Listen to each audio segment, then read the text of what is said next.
Before we begin, I thought it would be fun if everyone lets me know in the comments where they're watching this video from. And while you're down there, don't forget to subscribe. Now, let's start today's episode. A woman on Reddit shared a perplexing photograph featuring what seemed to be a mysterious code imprinted on a blueberry. She remarked that what initially appeared to be an ordinary encounter with a piece of fruit soon turned into an intriguing mystery. Captivated by its unusual markings, she closely examined the blueberry and discovered a series of minuscule, intricately detailed numbers etched onto its surface, an enigmatic code with no clear explanation. Determined to uncover its meaning, she used her phone's camera to magnify the markings and scrutinized the complex patterns, hoping to decipher them. However, she admitted that she couldn't understand their purpose and noted that she had never seen anything like it before. While many struggled to explain the presence of the numbers, others speculated wildly about the origins of the cryptic blueberry code. One user noted the difficulty in identifying its purpose, emphasizing that it was unlike the conventional codes typically found in retail settings, such as supermarkets. This individual, who works at a supermarket in the United Kingdom, expressed their astonishment at the unusual find, stating that the markings were far too small to have been accidentally applied by a staff member. They further emphasized how extraordinary the discovery was, as it was unlike anything they had previously encountered in their workplace. When observing a 4-digit code imprinted on your fruit, it typically signifies conventional farming practices. However, in the case of this particular blueberry, the presence of additional numbers left the supermarket worker perplexed, as they were unsure of its meaning. Others questioned whether it was there due to it being a genetically modified blueberry. Genetically modified organisms have become a prevalent component of modern agriculture, with proponents touting their potential to increase crop yields, enhance nutritional content, and combat hunger on a global scale. However, beneath the veneer of promise lies a contentious debate surrounding the safety and long-term health implications of consuming GMO-grown food. GMOs, by definition, are organisms whose genetic material has been artificially manipulated in a laboratory setting to imbue them with desirable traits, such as resistance to pests, herbicides, or harsh environmental conditions. While proponents argue that genetic modification holds the key to addressing food security challenges and feeding a growing global population, critics warn of the potential health risks associated with the consumption of GMO-grown food. One of the primary concerns surrounding GMOs is the lack of long-term studies assessing their safety for human consumption.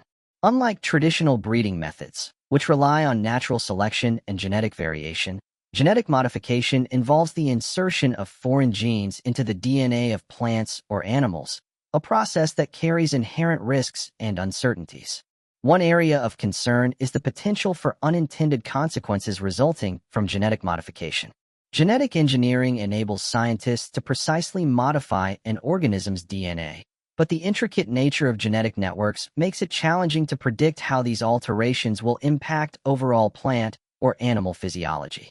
Consequently, genetically modified foods may unintentionally contain allergens, toxins, or other harmful substances that could pose risks to human health. Furthermore, the extensive use of GMOs in agriculture has contributed to the rise of so-called superweeds and superbugs, pests that have developed resistance to commonly used herbicides and pesticides. In response, farmers are compelled to use increasingly potent chemicals on their crops, raising concerns about pesticide residues in the food supply and the potential health risks linked to prolonged exposure.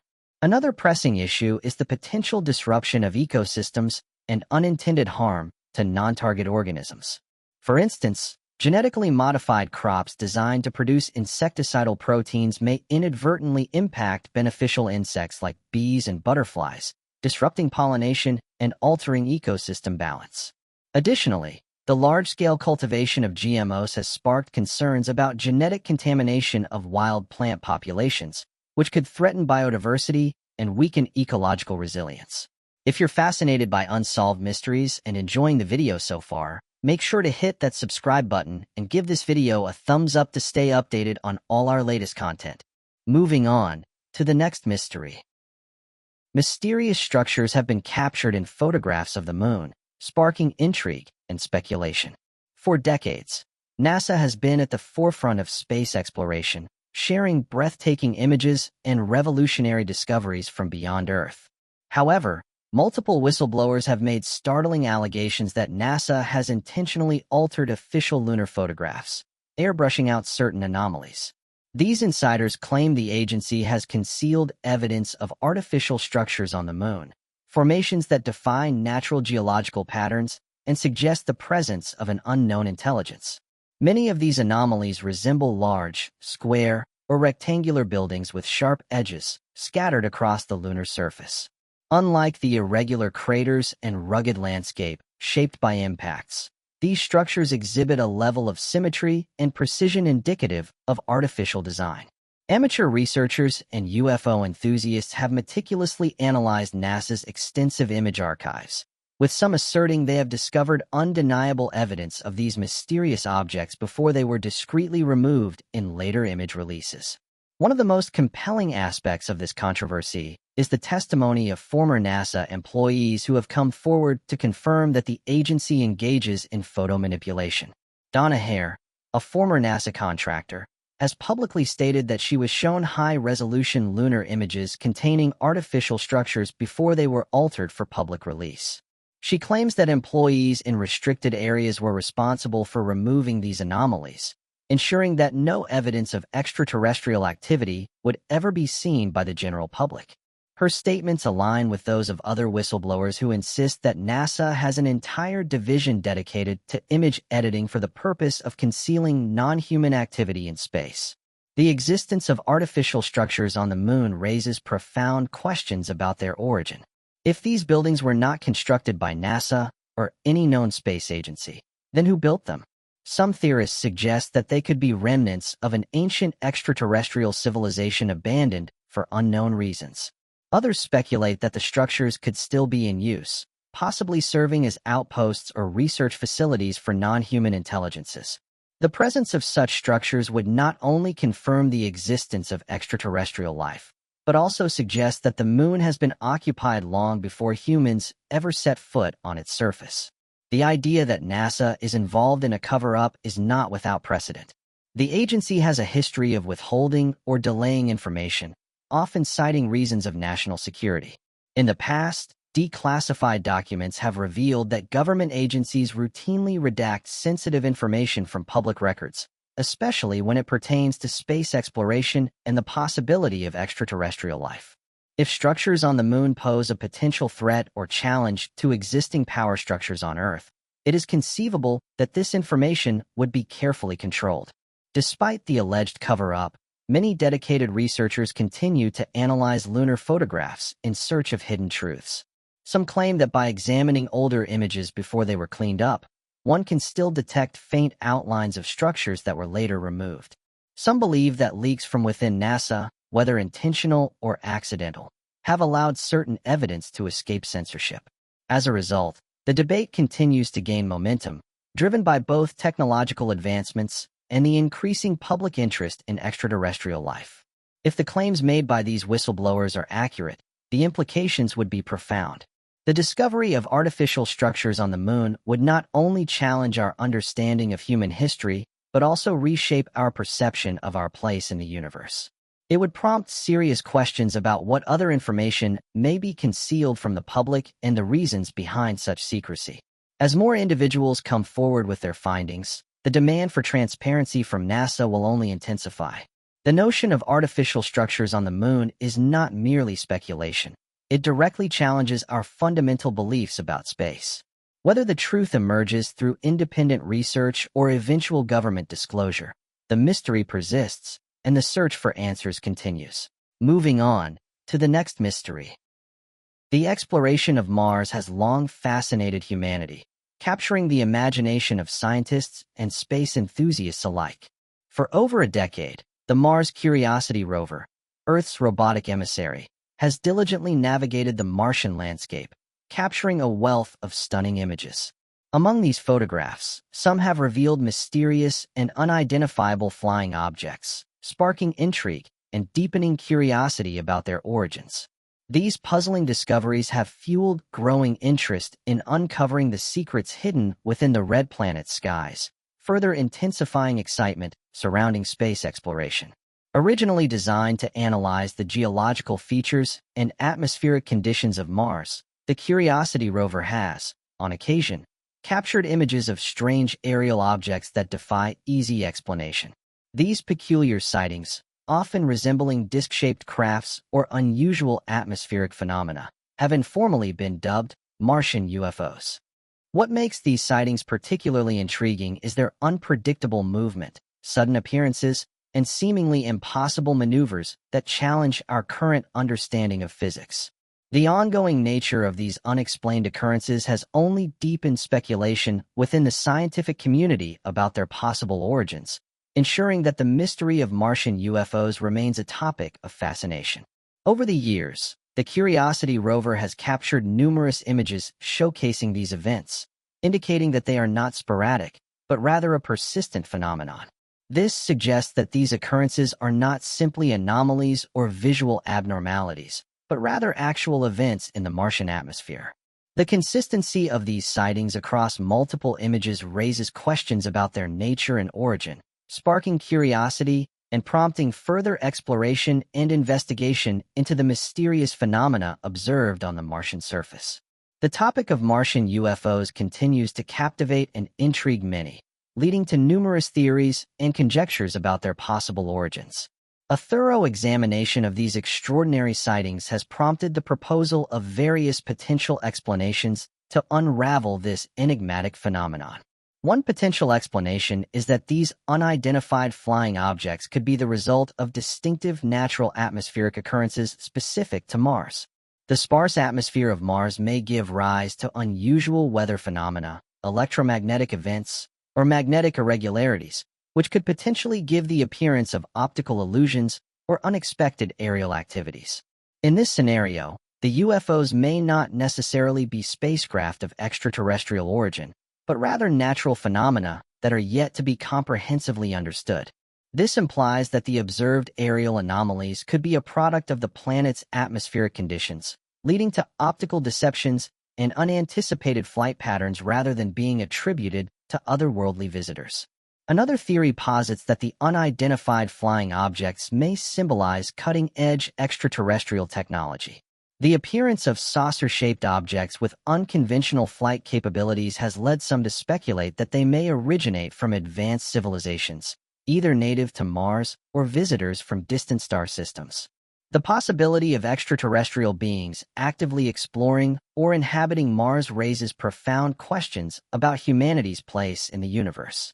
This idea not only challenges our current understanding of space and planetary science, but also compels us to consider the potential existence of intelligent life beyond Earth. Additionally, theories surrounding these Martian UFO sightings have fueled speculation about the involvement of secret government programs or classified experiments. Some theorists suggest that these sightings could be linked to advanced technology deliberately concealed for national security reasons. While such claims are often met with skepticism, they cannot be entirely dismissed. The idea that covert government projects may be responsible for these phenomena introduces complex questions about undisclosed technological advancements and their implications for public knowledge and security. If the unidentified flying objects captured by the Mars Curiosity rover are indeed real, their significance extends far beyond scientific curiosity. The potential presence of advanced alien technology above Mars could reshape our understanding of the cosmos, drive technological breakthroughs, and inspire new innovations in space exploration. Such a revelation could ultimately lead to a re-evaluation of humanity's place in the vast expanse of the universe. The endeavor to decipher the enigma surrounding these unidentified flying objects may expedite our pursuit of alien life and incentivize the creation of mechanisms for venturing into interstellar space. This revelation could significantly enrich our knowledge of the universe and contribute to the enhancement of scientific and technological capabilities, ultimately influencing our cosmic perspective. The hypothetical existence of alien spacecraft on Mars would necessitate worldwide cooperation in the realm of scientific exploration. It would be imperative for the international community to collaborate in order to thoroughly probe, scrutinize, and comprehend these occurrences. The synergistic endeavors of space organizations, scientists, and researchers from diverse countries could potentially lead to unparalleled revelations and advancements in our comprehension of the universe. Such discoveries could lead to a deeper understanding of the cosmos and potentially transform our knowledge of extraterrestrial life. The confirmation of unidentified flying objects on Mars would have profound philosophical and societal implications, challenging long-held beliefs about Earth's uniqueness and the possibility of intelligent life beyond our planet.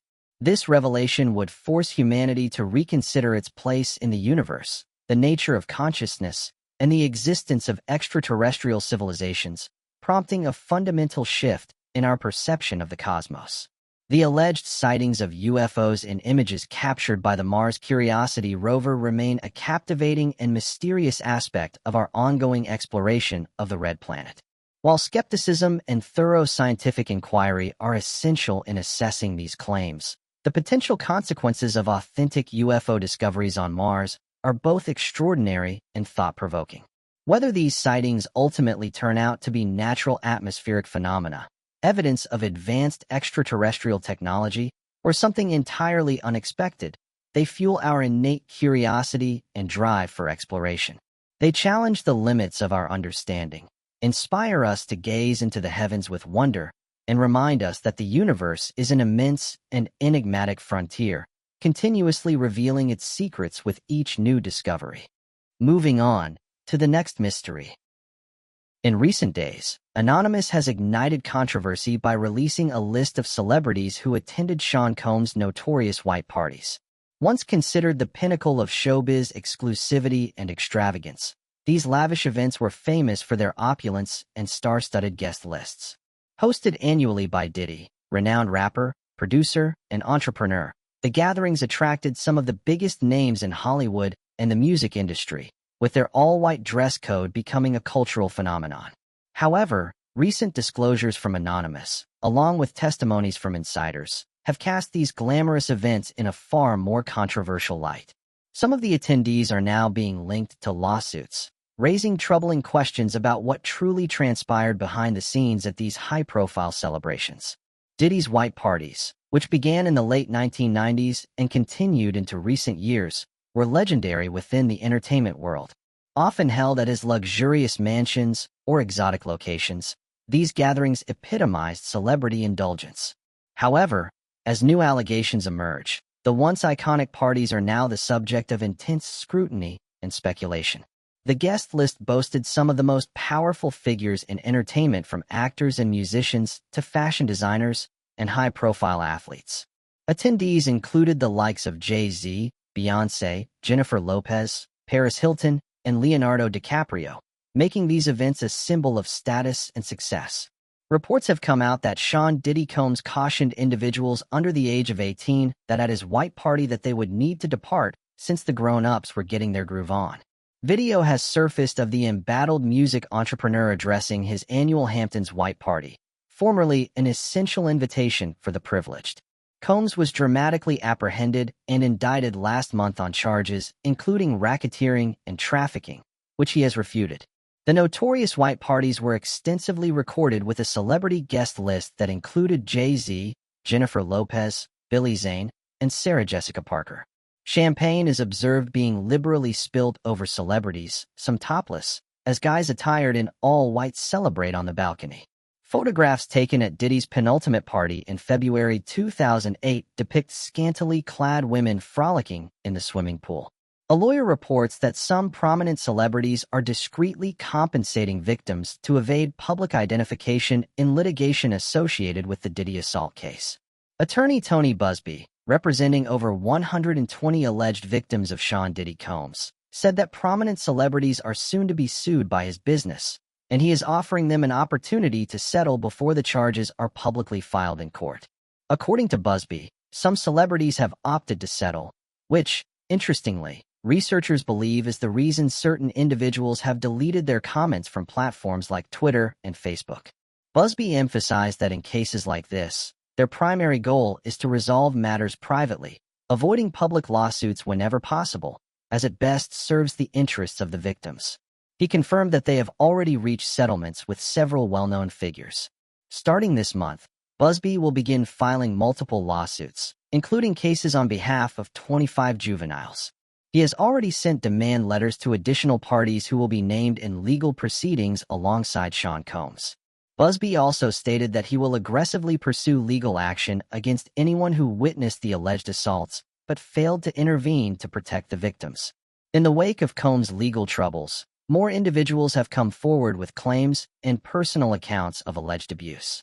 Combs and his legal team, however, have maintained that the so-called freak-offs involved only consenting adults, firmly denying any allegations of misconduct, including those related to minors.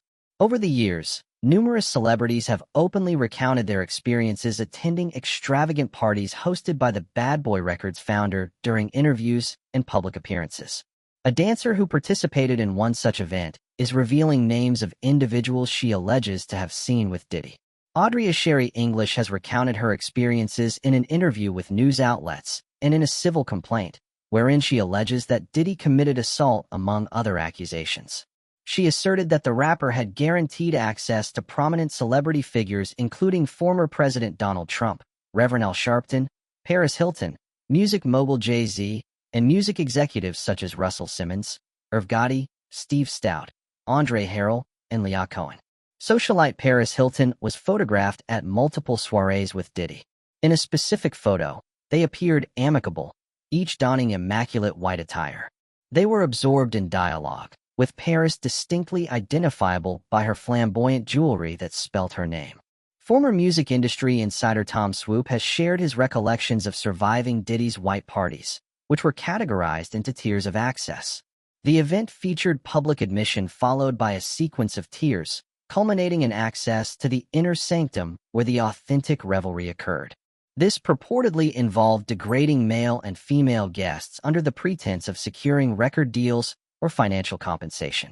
Justin Latovsky, now 30 years old, informed the New York Post that he was 6 years old when he accompanied his mother to a white party. He recalled an overwhelming number of women and men around the pool who were inappropriately dressed in his presence.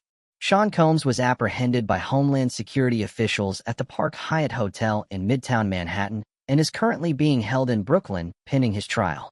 The indictment, which traces back to February 2008, accuses him of abusing, intimidating, and coercing women over the course of several years to fulfill his desires, protect his public image, and conceal his actions. Combs is accused of orchestrating freak-offs, elaborate, orchestrated events he directed while engaging in acts with other celebrities, often recording them. The indictment reveals that some of these freak-offs could last for days, requiring Combs and the victims to use intravenous fluids for recovery due to the physical toll.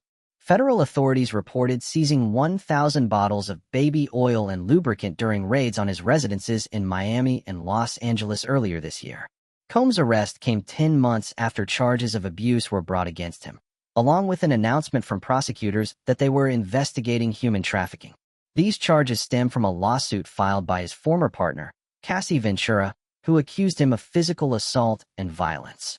That lawsuit was settled the day after it became public. However, additional allegations have continued to surface against the music mogul since then. The accusation against him further asserts that he systematically coerced and mistreated women over an extended period, including extortion and egregious acts of violence to maintain control over his victims. It alludes indirectly to an assault on his ex-girlfriend Cassie that was recorded on tape. Prosecutors sought his incarceration.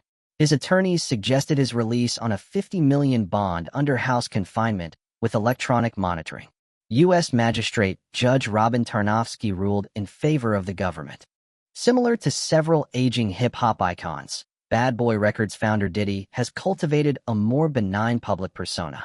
However, prosecutors asserted that he enabled his offenses by employing the very organizations, individuals, and techniques that propelled him to prominence.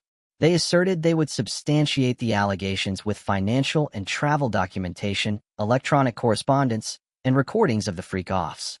A conviction on all charges would necessitate a mandatory 15-year jail term with the potential for a life sentence. The parties became known for their strict all-white dress code where guests were expected to don their finest attire to match the theme. Photos from these events often circulated in the tabloids, showing a glamorous and carefree side of the rich and famous. However, behind the glamour, rumors persisted about the exclusivity and hidden dealings that took place at these events. Some speculated that these parties served as more than just social gatherings with darker aspects of celebrity culture allegedly at play. The Collective Anonymous, which has a history of hacking and whistleblowing, recently turned its attention to Diddy's white parties, uploading a series of documents and guest lists that detail the names of high-profile celebrities who attended these events. These leaks come in the wake of ongoing legal controversies surrounding Sean Combs, which have included lawsuits and allegations involving his business practices and personal life. According to reports, some of these lawsuits have implicated celebrities who were regular attendees at the white parties, fueling speculation about what really went on during these lavish gatherings. Anonymous, known for its decentralized structure and commitment to exposing corruption and abuse of power, justified the leaks by claiming that the public has a right to know about the behavior of influential figures in society. The group uploaded documents containing the names of attendees, including A-list actors, musicians, and media moguls, and that many of these individuals were well aware of what was happening during these events.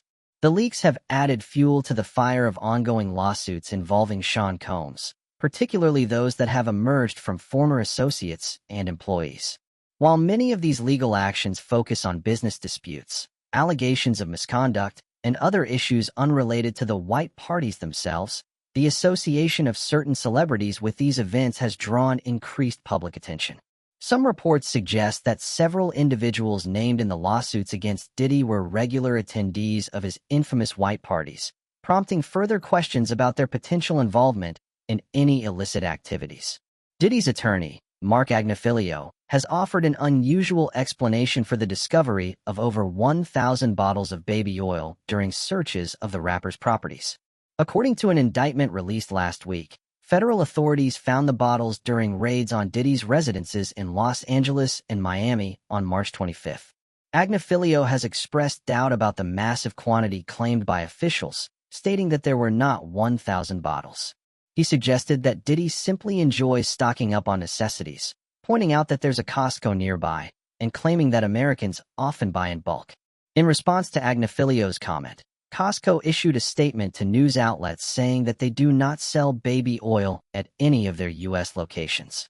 Meanwhile, Diddy remains incarcerated at Brooklyn's Metropolitan Detention Center following his arrest on September 16. He has pleaded not guilty to the charges and has been denied bail twice. Reports also indicate that he has refused to eat at the facility and has been moved to a section designated for special protection. While the specifics of the lawsuits remain tightly under wraps, there is growing speculation that they may involve questionable conduct at these exclusive gatherings.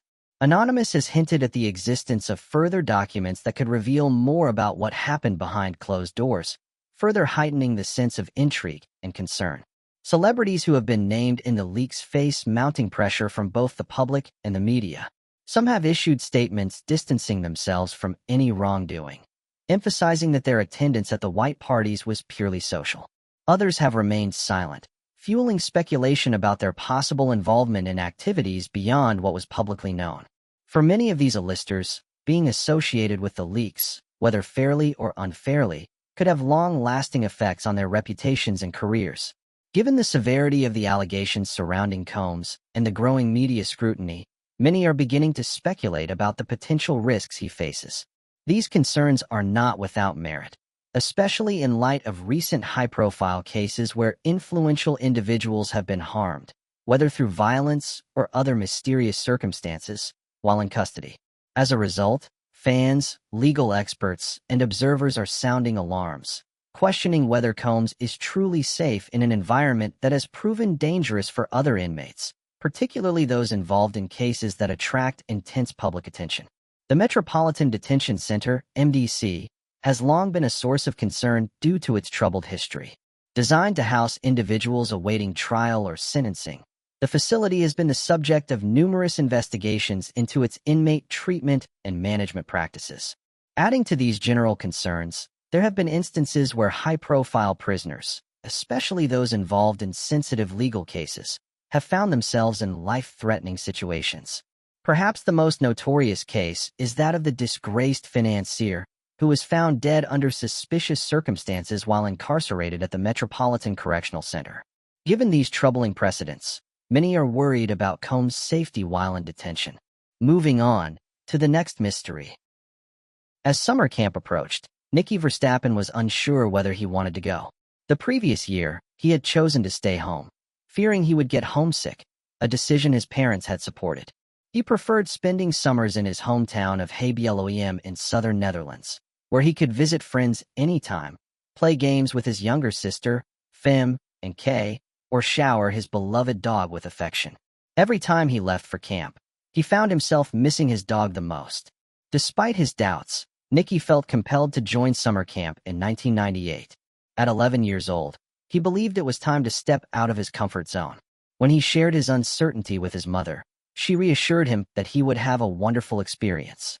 With his best friend attending as well, Nicky felt hopeful that everything would turn out fine. After deciding to attend summer camp, Nicky Verstappen finished packing his essentials, carefully including his favorite red and white pajamas, official gear from Fatih Kajak, his beloved Amsterdam soccer team. His deep admiration for Ajax's colors and emblem had earned him the pajamas as a Christmas gift. In fact, his entire room was decorated in red and white, filled with Ajax memorabilia. On the first day of camp, Nicky packed his belongings, took one last look at his room, and left. Tragically, he would never again see the Jerry Littmanen poster that hung on his bedroom wall.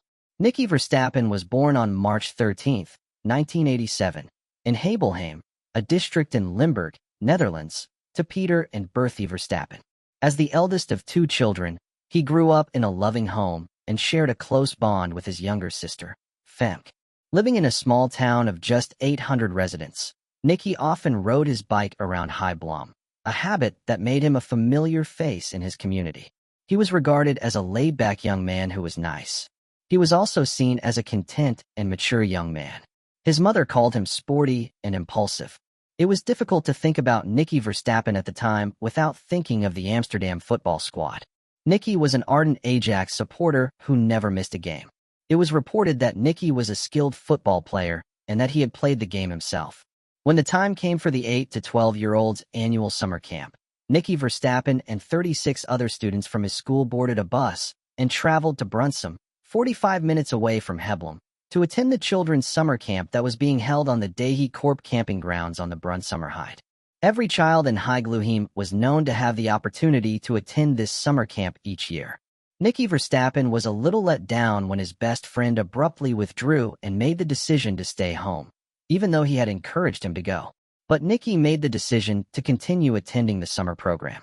He said goodbye to his pal and remained on the bus. When the kids arrived at the Dehi Korp camping area, they were split up into their different tent groups. 10 tents were assigned to each of the 37 children, and the 12 camp leaders shared the 4 tents that remained. It was customary for each group at camp to give its tent a name. Their team was likewise called by the same name. Nicky Verstappen called his tent Night Riders, and he shared it with 4 other lads his age who were his buddies. The first day of summer camp was full of games and team-building exercises, just as his mother had promised. They all gathered around a campfire later that evening, when one of the leaders told spooky ghost stories. The camp leaders ate and drank until midnight, while the children were ordered to bed at around 10 o'clock. Summer camp got off to a wonderful start. Everyone went to bed in their tents for the night, excited for what was sure to be an amazing day filled with lots of fun activities scheduled for the next day, August 10th, 1998, at around 5 in the morning. A tentmate of Nicky Verstappen awoke to use the loo. Nicky and the other tentmates were still asleep at that point. Another youngster from the Night Riders tent woke up at around 6 in the morning and discovered Nicky Verstappen was gone. Their first assumption was that he had used the loo. When the breakfast trumpet sounded at 8 in the morning, 2 hours after wake-up time, Nicky was still nowhere to be found, causing concern among his fellow campers. They quickly informed camp authorities that he had left their tent in 6 a.m. and hadn't returned. A search for Nicky Verstappen spread across the campsite, with both campers and staff calling his name and scouring the area. Despite their efforts, there was no sign of him. The camp leaders initially suspected that Nicky had run away, given his earlier hesitation about attending summer camp. At that point, The camp authorities contacted his parents in Hablem to inform them that Nikki had disappeared and couldn't be found. His parents were shocked by the news. His mother, Bertie Verstappen, immediately sensed that something was wrong. She knew her son had been nervous about leaving home, but she also knew he would never wander off without informing anyone. The idea that he had simply run away on his own seemed impossible. In order to find their kid, Bertie and Peter hurriedly departed Hiberlum and made their way to the campsite. Nikki's shoes were still in the tent when Bertie arrived at the campsite. She received the impression that he would have worn his shoes if he had intended to flee. Nikki's parents then accompanied the camp leaders in their frantic search for their son, screaming out his name all throughout the campsite. But sadly, they got no response. By noon, they decided to give the cops a call. By later afternoon, the search party had expanded considerably. A large number of volunteers showed there, most of whom being friends and family from Heblum and the nearby town of Brunson. They alternated between waiting at Nikki's tent and exploring the nearby fields and bushes to see whether Nikki was there. The search team searched desperately for Nikki. The police conducted extensive questioning of all the camp leaders and visited all the nearby residences to inquire if any inhabitants had maybe seen an 11-year-old boy, but they were unable to obtain any information. Despite the search party's lack of urgency, Nikki's family felt that something was badly wrong. All they could gather was that Nikki Verstappen had wandered off alone from the tent and lost his way through the forest. They expected him to be discovered alive and well and thought he was all right. It seemed that the search day was among the hottest of the entire 1998 summer. The 95-degree weather added to the exhaustion of the quest. While some camp counselors kept the children busy with activities, others took turns searching for Nikki. The children were ordered back to their tents as if nothing had happened, and in the evening, the military was called in to assist with the search. The searchers and military vehicles were calling Nikki's name wildly into the night as they slept. The camp leaders decided that if Nikki was still missing by Tuesday morning, there was no longer a need to camp if one of them went missing. They then made the decision to call off the camp. All the children were loaded onto a bus and sent back to Highball Limb, while the search group continued to look farther. It became increasingly evident that Nikki Verstappen did not flee as they continued their search for him. Along with employing their canines, the police also deployed a plane to conduct an aerial search of the encampment. Nikki was nowhere to be found, and by dusk the search group was running out of daylight. At last, on Tuesday, August 11th, 1998, at approximately 9 o'clock at night, Nikki Verstappen's uncle, who was accompanying the search group, saw something lying behind a little pine tree. As he approached, he noticed 11-year-old Nikki Verstappen's lifeless body. Less than a mile from the campsite on the Schinwaldeweg in Landgraf, Nikki was discovered in a pine wood. He was nude from the waist up, dressed in his red Ajax pajama trousers and blue knickers. He had taken his Christmas present from the previous year, a pair of pajamas trousers, and flipped them inside out, front to back. Although Nikki suffered a head wound, it did not initially appear to be severe enough to have contributed to his demise. Nikki had clean feet, even though he was discovered near farms and shrubs in a pine grove. It appeared that he did not stroll to the location where he was discovered. Many thought he had been killed someplace else, and that his body had been transported to the location where he was discovered. Nikki Verstappen was discovered close to a parking area that was well known for being a meeting place for gay males to have covert sex. Apart from that, there was not much room to move. Around midnight, Nikki Verstappen's body was removed from the campsite and transported to a mortuary in Maastricht, approximately 30 minutes away.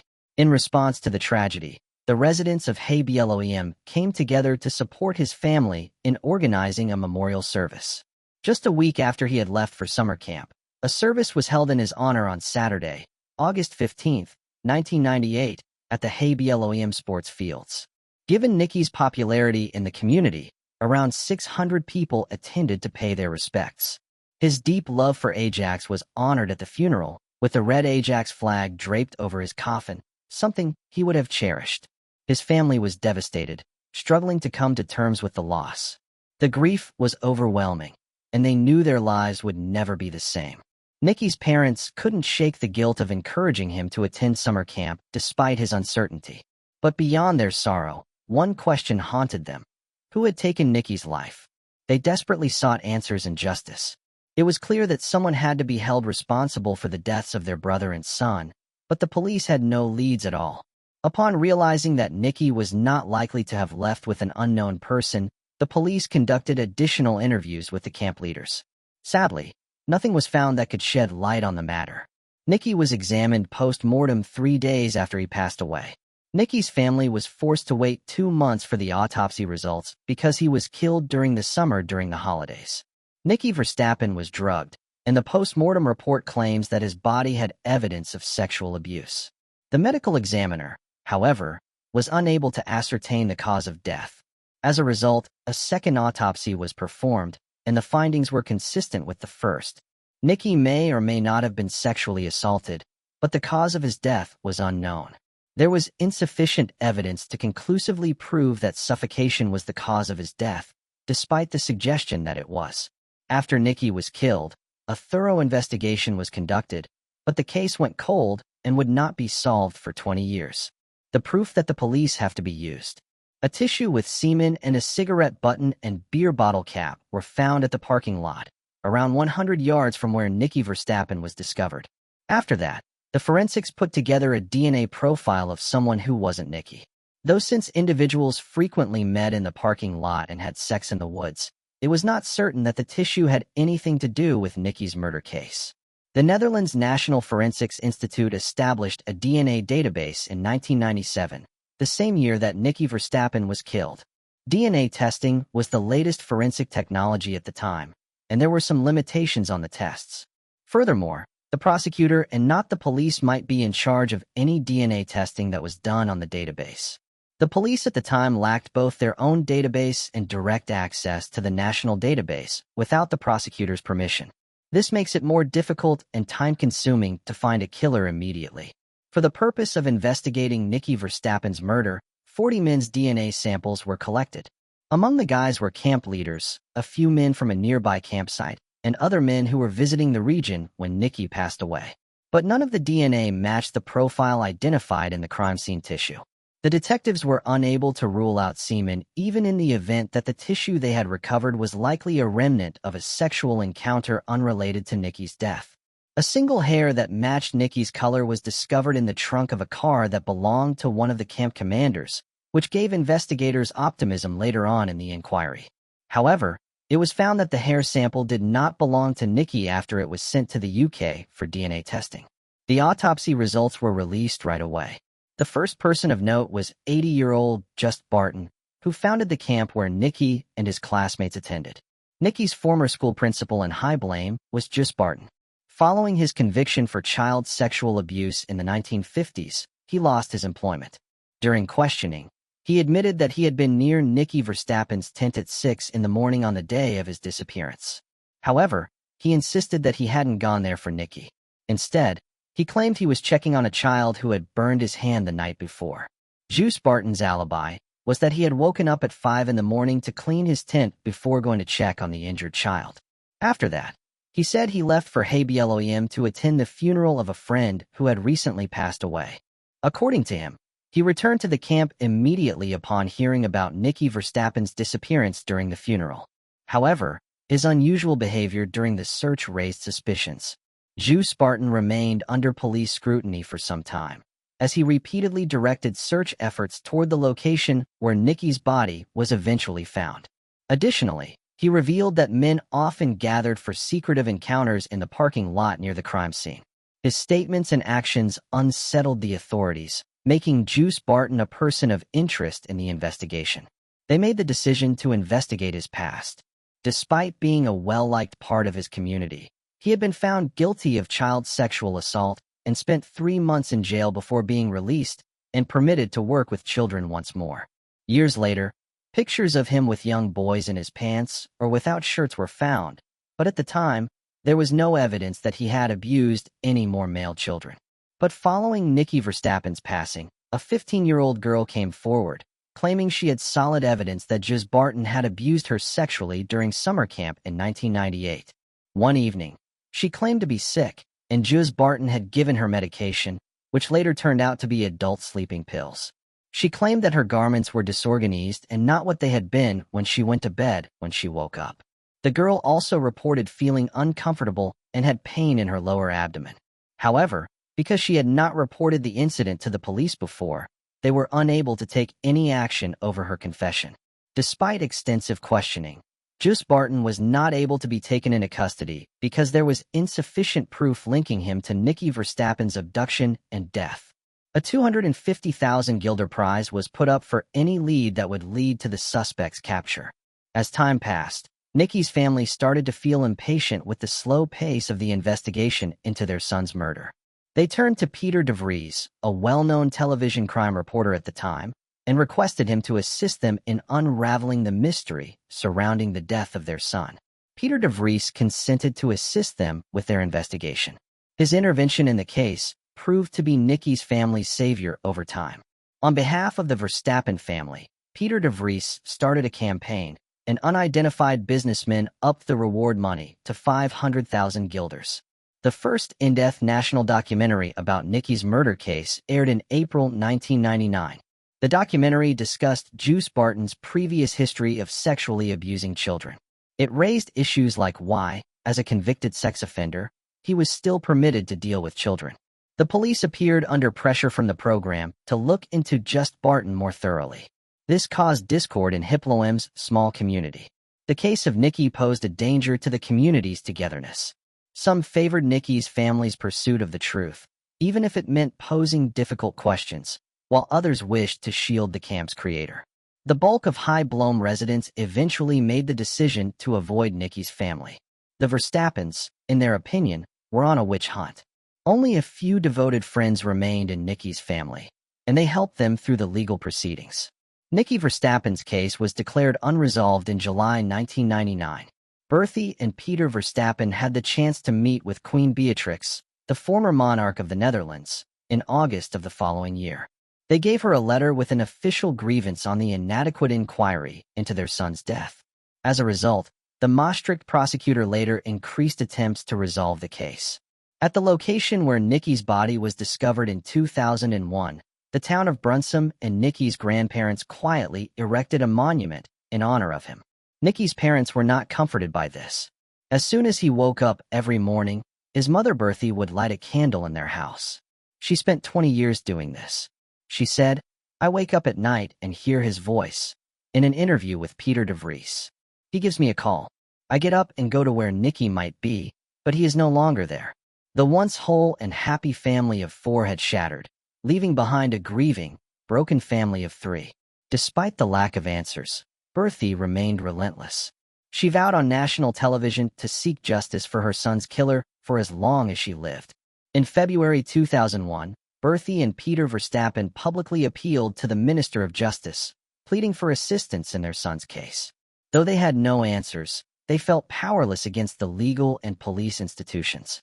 Eventually, authorities were forced to act, as trust among the residents of Bloem had completely eroded. Frustration with law enforcement's failure to explain Nikki Verstappen's death was growing, pushing officials to reopen the case that same year. A specialized task force was assigned to re-evaluate the investigation from the ground up. On June 29, 2001, the investigative team was finally able to determine the time of Nikki's death. It was speculated that he passed sometime between 2 p.m. and 9 a.m. on August 10th or August 11th. It indicates that before he was killed, Nikki Verstappen was alive for at least 8 hours. Furthermore, the use of new DNA technology revealed the presence of tiny blood droplets on Nikki's pajamas. After testing one of the drips for foreign DNA, it was discovered to be Nikki's. Subsequent inquiry turned out numerous errors committed by the initial team of investigators, which caused the case to be cold for a while. One of the errors made by these detectives was concentrating on the location where Nikki was discovered, ignoring the fact that Nikki's clean feet indicated he did not walk there on his own. They used that location as the crime site. He was removed from the primary crime scene and disposed of where he had been discovered. Nikki was discovered in a pine tree, and no further evidence was sought during the initial investigation. Not even the campsite where Nikki was last seen was given due consideration as a potential source of information that could identify the murderer. Just Barton was not the only suspect in the crime, as the investigation reveals. Nicky and his buddies appeared to have been camping in 1998 when another group from Roldock Seminary set up tents nearby. The cops were interested in a man named Roldock's cook because he had previously made inappropriate contact with a youngster. They thought he was someone who would carry it out once more. Rolda Chef wasn't at the campsite the morning that Nicky Verstappen vanished. He didn't seem to have an explanation for his location at the time when questioned, but he passed away in 1999 before the authorities had sufficient proof to make an arrest. There was also another person of interest at the time, a man simply known as Vim. Vim was a local town's sexual offender. On August 10, 1998, he was seen by several witnesses driving a dark-colored car close to the Highcop campsite. In the years 2000, 2001, 2003, 2006, and 2007, he was questioned by the police whenever a witness came forward and implicated him. Sadly, there was insufficient proof to link him to the crime, and he passed away in 2007 at the age of 64. Vim had maintained till his passing that he had never killed Verstappen. In this case, the police could not afford to ignore the German serial killer Martin Nee. Between 1992 and 2001, he had sexually abused at least 40 minors and killed 3 boys. Because of his penchant for donning eerie black masks and black attire, Martin Nee was also referred to as the Masked Man or the Black Man. He typically hunted his victims at children's homes or at campgrounds. Nee was seen as a major suspect as the Highcop campsite was near the Dutch-German border and one of his proven offenses was done in the Netherlands. Martin Nee, however, denied having anything to do with the death of Nicky Verstappen when he was finally taken into custody in 2001 for all of his offenses. The police had quite a few suspects on their list as the inquiry went on. In the investigation of Nicky Verstappen's murder, known sex offenders such as Mark Hoffman and Michel Fourniret were initially considered suspects. However, after thorough investigations, they were cleared of any involvement and were never charged in connection with his death. In 2004, journalist Peter de Vries learned about advancements in DNA testing and urged the police to re-examine the blood found on Nicky's clothing. In 2005, an anonymous individual left letters at Nicky's memorial in Brunssum, falsely confessing to the murder. Investigators traced the letters to a 36-year-old man, but it was later revealed that his confession was fabricated. The man, who suffered from severe mental health issues, was a psychiatric patient. His therapist explained that he had written the letters simply to gain attention. He was later sentenced to 2 weeks in jail for vandalizing Nicky Verstappen's grave. By 2008, when it seemed like all leads had run dry, detectives made a breakthrough. They discovered foreign DNA on Nicky's underwear and pajamas. However, when all previous suspects were retested, none of their DNA matched the newly identified evidence, leaving investigators still searching for answers. Still, Nicky's family was supportive. Although it may appear to be yet another dead end, the foreign DNA profile revelation suggested that there was evidence of a male having physical contact with Nicky Verstappen prior to his passing. The family of Nicky prayed and hoped the offender would be apprehended before he could harm anyone else. In order to provide the family with some closure, Nicky Verstappen's sister Femke, who was in her 20s at the time, publicly pleaded with every guy in the neighborhood to take part in a DNA test in 2010.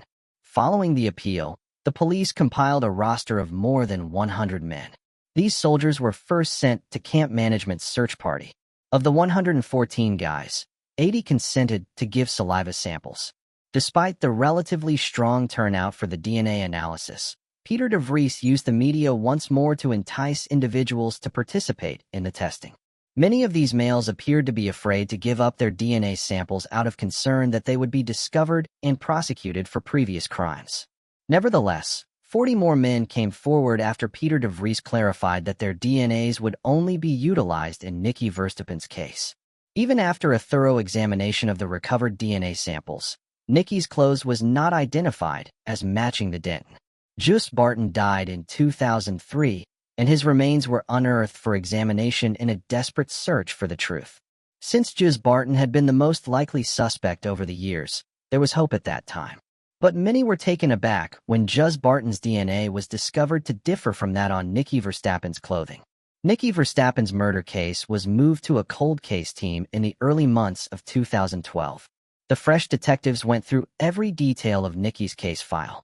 Following that, They came upon a group of 1,500 men who were all connected to the area around the campsite where Nicky Verstappen was last seen. The people on the list were either camp staff, neighborhood residents, or sex criminals with official charges. But they were out of luck once more. The police were not easily defeated. In 2017, they submitted a new request for government aid.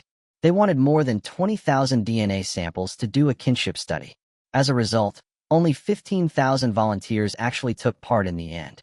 But this DNA dragnet operation was the largest of its kind in Dutch history. It was a long shot, but the last one, as there was nothing left to do. Large-scale DNA sweeping is an important effort, and it has raised a number of ethical concerns. If they had nothing to hide, most people think that collaborating was a no-brainer, and their DNA profile might help detectives find the child killer. All the males received letters from the authorities asking for fresh DNA samples. If they didn't respond, police would visit them at home in an effort to convince them to help. Jos Brecht, one of the men, was supposed to bring a sample, but he never did. When two police officers arrived at his house, he was not there. The man's family claims that he left for France in February 2012 and never came back. In April, Jos Brecht went missing, according to his family. Before the authorities could locate him and obtain his DNA, he had undoubtedly fled his house and disappeared. Because they were concerned about this man, the authorities looked into his background to find out who he was. Jos Brecht was 35 years old when Nicky Verstappen was murdered. He lived around 12 miles away from the campsite with his mother in Simpelveld. He was an enthusiastic scout who also led camps on a regular basis. He had also worked as a child care provider in Brunson for a few years. Even though he confessed to the offense, he was not found guilty in a 1985 case involving the sexual abuse of two boys, ages 10. His name was never placed to the list of sexual offenders, and he was only given a 2-year probationary period. That's why, when all sex offenders were subjected to a DNA search by local police, he managed to avoid discovery. They never mentioned his name. Jos Brecht was in the vicinity of Nicky's disappearance on August 10, 1998. He was riding on a route near the crime scene when he was detained by police at midnight on Tuesday, August 11, 1998. Nicky Verstappen's body had just been found a few hours before the police encountered Jos Brecht, and Nicky's body was being taken from the campsite to Maastricht for the autopsy when the police saw Jos Brecht. Jos Brecht told the police that he was delivering letters to scout members because it was too hot to be out cycling during the day when they questioned him about why he was out at that time. The cops reasoned that the explanation made sense because it had been a very hot day, but he gave a different account when questioned later during the course of the investigation. The same month that Nicky Verstappen was killed, August 1998, saw the discovery of child pornography on his personal computer. However, Jos Brecht was only able to obtain one of the 15,000 DNA samples that were turned over to the authorities in 2017. This sample showed a striking resemblance to the foreign DNA that was discovered on Nicky Verstappen. The DNA sample was from a family member of the person whose DNA was discovered on Nicky's clothing. That individual just so happened to be Jos Brecht's relative. Police were getting close to solving the case when they asked Jos Brecht's family if he had left behind a toothbrush or hairbrush so they could develop a DNA profile. His relatives gave the authorities support in some of his personal possessions. At last, after 2 excruciatingly long decades, all the hard work paid off. Beginning in June 2018, forensics established a 100% match between Nicky's pants and pajamas DNA and Jos Brecht's Statener.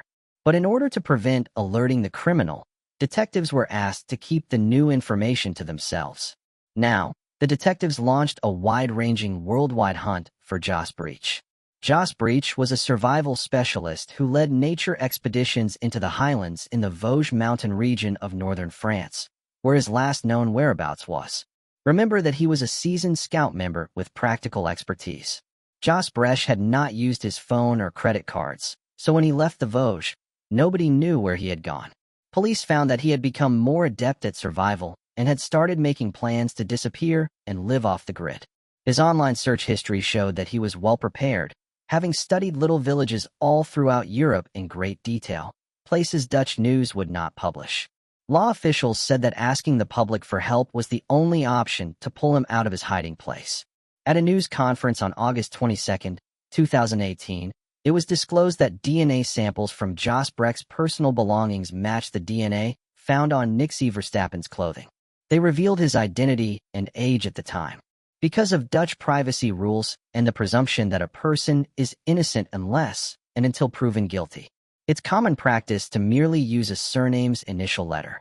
But this case was special because Jos Brecht had to be located with the help of law enforcement. The public appeal was successful because, the week after the press conference, Jos Brecht was identified and his whereabouts were reported to the police by a Dutch citizen in northern Spain who had seen his photo in the newspaper. Jos Brecht was residing in the northern Barcelona town of Castellterçol, in a tent close to a community house. On August 26, 2018, 20 years after Nicky Verstappen passed away, Jos Brecht was placed under arrest. His identity was confirmed by the passport he was carrying when he was taken into custody. On September 6, 2018, he left the Netherlands and made his first court appearance in December of the same year. After Jos Brecht was arrested, Peter de Vries celebrated alongside the family of Nicky Verstappen. There was a great sense of success and relief. Jos Brecht had already admitted to child abuse and had been questioned in 2001 about his presence near the crime site the night Nicky's body was found. "Yes, I can understand why you would want to speak with me," he answered, referring to his past run-ins with the law over child abuse. There was no investigation into this claim or collection of a DNA sample. Although Jos Brecht wasn't officially on the list of sexual offenders, he had unintentionally put himself on it. If only Jos Brecht had been thoroughly investigated by the police back then, this case would have been solved long ago. In Maastricht, the trial got underway in December 2018. Rather than murder, Jos Brecht was charged with manslaughter. The charge of manslaughter is less severe. Unlike in a murder case, there is insufficient evidence to establish that the murder was planned out beforehand. Jos Brecht entered a not guilty plea in court and defended himself by claiming that his DNA was found on Nicky's clothing when he was out for a stroll at the camp area's edge and noticed something in the distance. When he went to investigate out of curiosity, he discovered Nicky's body. He claimed that because of his prior convictions, he had looked for signs of life, brushed leaves off the body, and then left without taking any more action. The prosecution countered that Nicky's body had 27 distinct locations where Jos Brecht's DNA had been discovered, including his pants. Even yet, Jos Brecht insisted on his innocence, claiming he had no idea how his DNA got onto Nicky's panties. After his trial, Jos Brecht was found guilty. On January 28, 2022, an appeals court convicted him of manslaughter and sentenced him to 16 years in prison. While the verdict provided some answers for the Verstappen family, true closure remained elusive. Their son would never grow older, his friends would continue with their lives, but Nicky would forever remain 11 years old. Every day, they are haunted by unanswered questions. Would Nicky have achieved his dream of becoming a professional soccer player? The pain lingers, and their trust in humanity has been deeply shaken. Despite the passage of time, Femke Verstappen, now an adult with a child of her own, keeps her brother's memory alive. She continues her mother's tradition of lighting a candle for Nicky each day and ensuring fresh flowers always fill their home. Moving on to the next mystery. The strange case of Asha Krimer remains one of the most puzzling missing persons investigations in Mendocino County. Asha, originally from Australia, moved to California's Bay Area in 2011 and eventually fell in love with Jamie Gale. The couple settled in the small, peaceful town of Albion on California's north coast, hoping to embrace a calm, idyllic life. However, despite the serene surroundings, Asha's health began to deteriorate in the days leading up to her disappearance, and the circumstances surrounding her vanishing continue to leave both investigators and those close to her perplexed. In the weeks before she went missing, Asha exhibited alarming signs of psychological distress. She struggled with severe insomnia and began having catatonic episodes, which deeply worried her loved ones. Her condition worsened, and she was eventually taken to a hospital in Fort Bragg, where medical staff had to physically restrain her. Despite her troubling symptoms, doctors did not believe she was a danger to herself or others and released her into the care of Gail and her childhood friend, Sally Scales, who had recently arrived from Australia to visit. With her loved ones determined to support her, they did everything they could to comfort and help Asha through her crisis. On the morning of September 21st, 2015, in an attempt to provide Asha with a sense of normalcy, Gale and Scales took her on a short outing. They decided to visit the Rollerville Cafe in Point Arena for breakfast, hoping that a change of scenery might help ease her distress. However, Asha remained withdrawn, barely engaging in conversation and leaving her food untouched. At one point, she stood up from the table and told Gale that she was going to use the restroom. That was the last time anyone saw her. When Asher did not return to the table, Gale and Scales became increasingly anxious. After a thorough search of the restaurant and its immediate surroundings, they realized she had vanished without a trace. She had left behind her phone, wallet, and all of her belongings, making her disappearance even more puzzling. With no clear direction as to where she might have gone, they contacted the authorities, and an extensive search was launched. Law enforcement combed the nearby forests, coastal cliffs, and surrounding areas, but there was no sign of Asha. Despite the ongoing investigation, no definitive leads have surfaced in Asha Crimer's case. There have been no confirmed sightings of her after she left the cafe, and there is no evidence to suggest she got into any vehicles or sought help from anyone. As a result, her disappearance remains one of Mendocino County's most perplexing unsolved mysteries. Over the years, various theories have emerged to explain what happened. Some believe that, in the midst of her health crisis, Asha may have wandered into the wilderness and succumbed to the elements. Others suspect foul play, proposing that someone may have taken advantage of her vulnerable state. There are also those who speculate that Asha may have intentionally disappeared, though this theory seems unlikely, especially since she left behind all of her belongings, including her identification and means of communication. Her loved ones continue to seek answers, but after years of fruitless leads, the mystery of Asha Crimer's disappearance remains unsolved.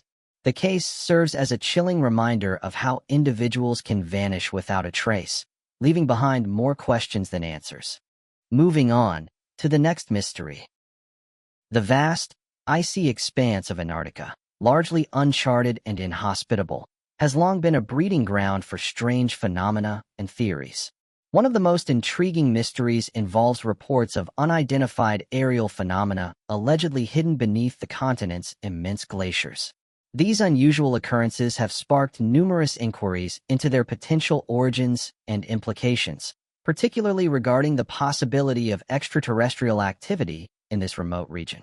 Despite the harsh conditions, there have been many accounts of strange events in Antarctica over the years, with military personnel and scientific experts stationed in the area documenting encounters with luminous spheres, disc-shaped entities, and rapidly moving lights that challenge conventional explanations.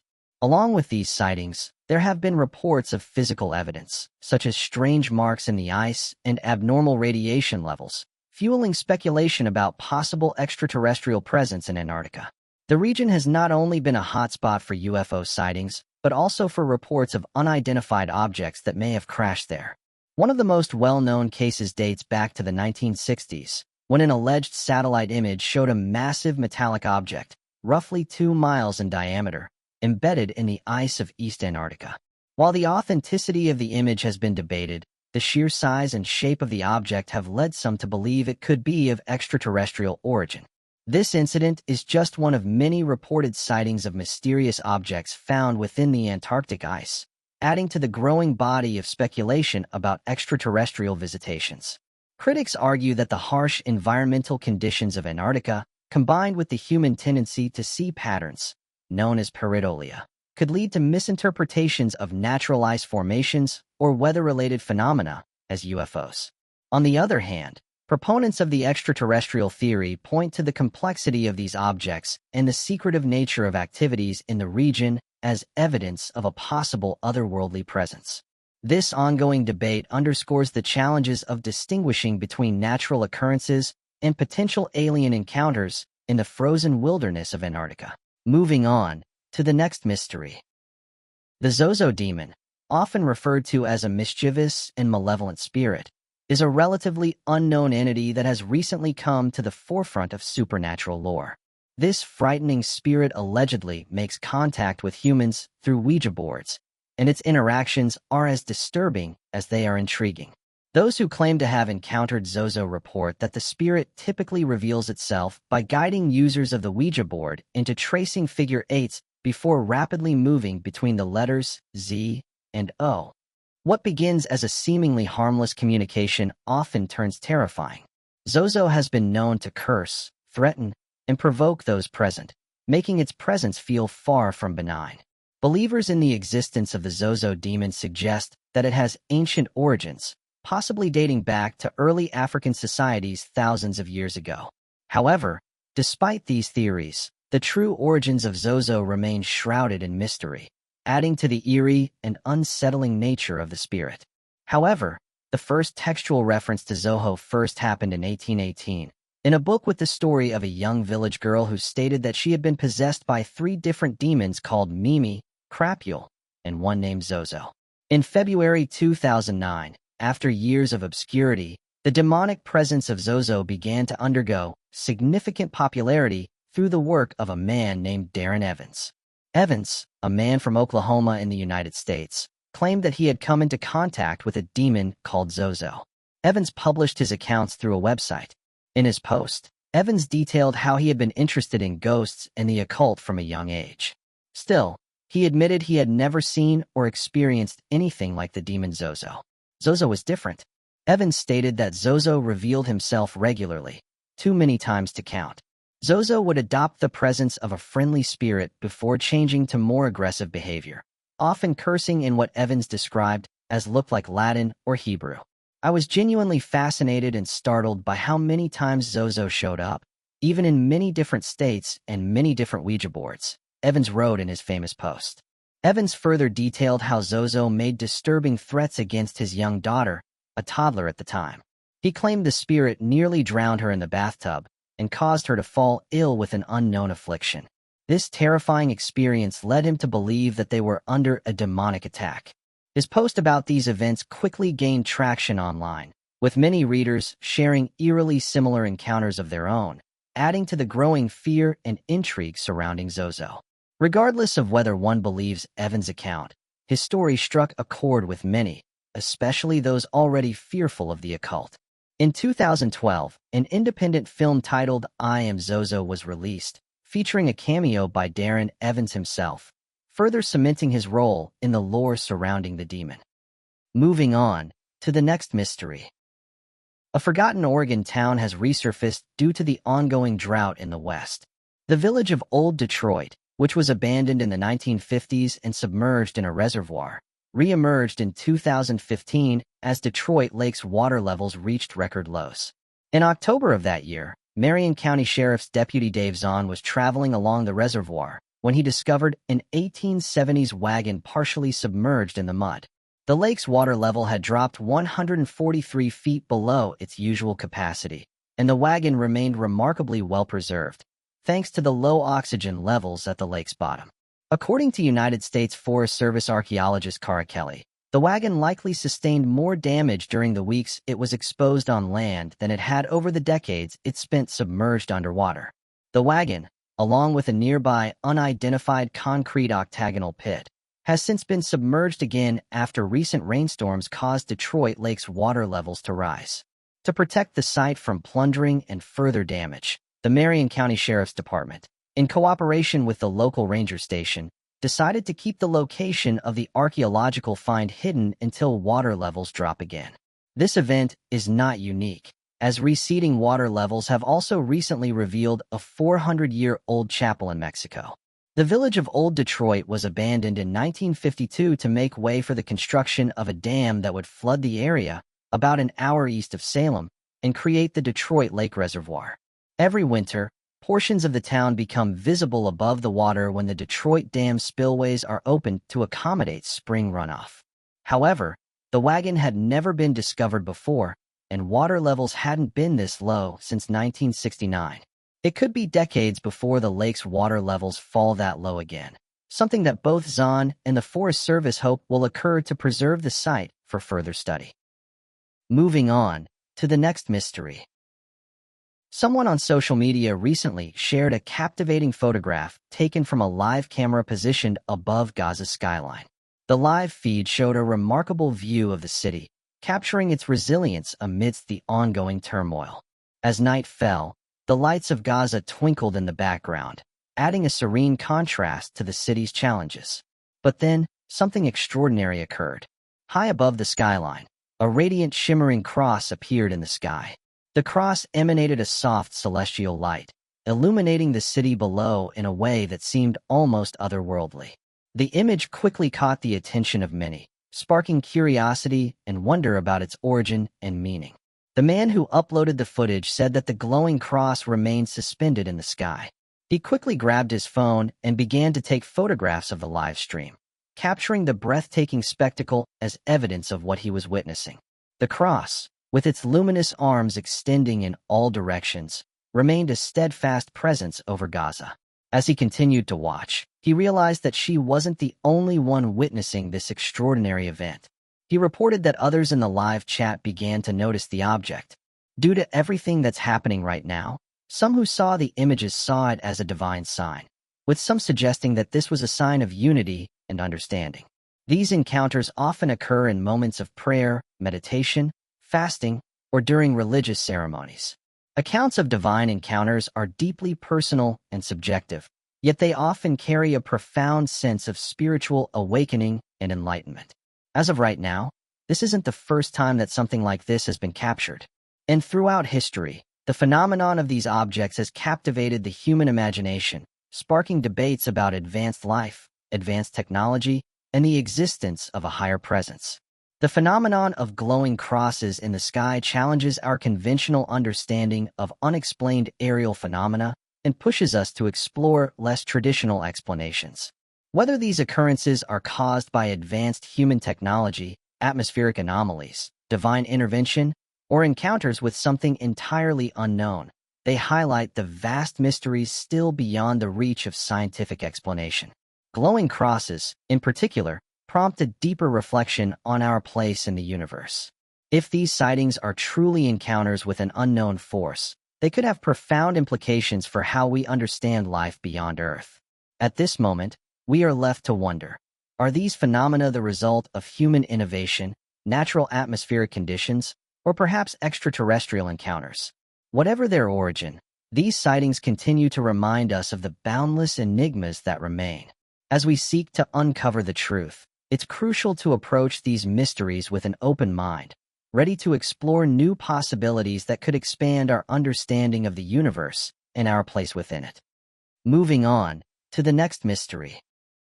A mysterious photograph captured by a trail camera has sparked intense debate among researchers and enthusiasts after it seemingly shows the face of Bigfoot staring directly into the lens. Taken at night in a remote, wooded area, the image depicts a humanoid figure with deep-set eyes, a broad nose, and a heavy brow. The texture of the creature's skin appears coarse, and the presence of hair suggests it is not a typical human or animal, adding to the intrigue surrounding the image. Trail cameras, typically used by hunters and wildlife researchers to capture animals in their natural environments, occasionally snap footage of unexplained phenomena. This particular photo has garnered significant attention due to the positioning of the figure, which seems to be standing directly in front of the camera, its dark eyes fixed on the lens. This eerie image has reignited discussions about the possible existence of Bigfoot, with many now questioning whether the legendary creature has been captured on film once again. Many who have analyzed the photo argue that the face appears too large, too structured, and too ape-like to be a human. Bigfoot researchers have delved into the image, comparing it with previous accounts and sightings of the creature. Some believe that the figure's facial features, particularly its proportions, align with descriptions given by eyewitnesses over the years. However, others remain cautious, pointing out that without more concrete evidence, like video footage or physical traces, the photo is inconclusive at best. Despite the ongoing debate, this trail cam photo continues to add another layer of intrigue to the Bigfoot legend, fueling speculation and wonder about whether the elusive creature has once again left its mark in the world of cryptid lore.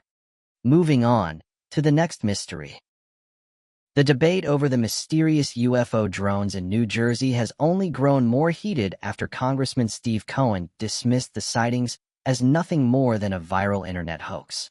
His comments have been met with widespread doubt, particularly from eyewitnesses and public officials like Michael Mellom, the mayor of Belleville, New Jersey. Mellom has publicly criticized the government's explanation, claiming that the drones he and others observed were far from typical. Mellom's personal account, along with increasing public concern, has raised suspicions that the official narrative is an attempt to cover up something much more unusual. His skepticism is rooted in his own experience with one of these strange objects. He reported seeing a drone hovering above his home just days before the government made its statement. According to Mellom, the drone behaved in a way that no commercial or military drone would. It was completely silent, lacked any visible propulsion, and displayed unpredictable, erratic movements. Many other witnesses have provided similar descriptions, noting that these objects defy conventional explanations. If the drones were indeed part of a Federal Aviation Administration operation, as Cohen claims, why were they behaving in ways that suggest highly advanced technology? The delayed response from the government has only added to the growing suspicion. If the Federal Aviation Administration was aware of these drones all along, why did it take them so long to inform the public? Instead of an immediate clarification, government officials remained silent as reports of the strange objects flooded social media, news outlets, and even military channels. The lack of transparency surrounding the situation has led many to question whether the Federal Aviation Administration actually had control over the matter, or if their explanation was simply a way to dismiss concerns without offering any real answers. The controversy is further fueled by the fact that many of the drone sightings occurred near restricted airspace. Eyewitnesses, including military personnel, have reported seeing these objects moving near military bases and even in close proximity to Air Force One.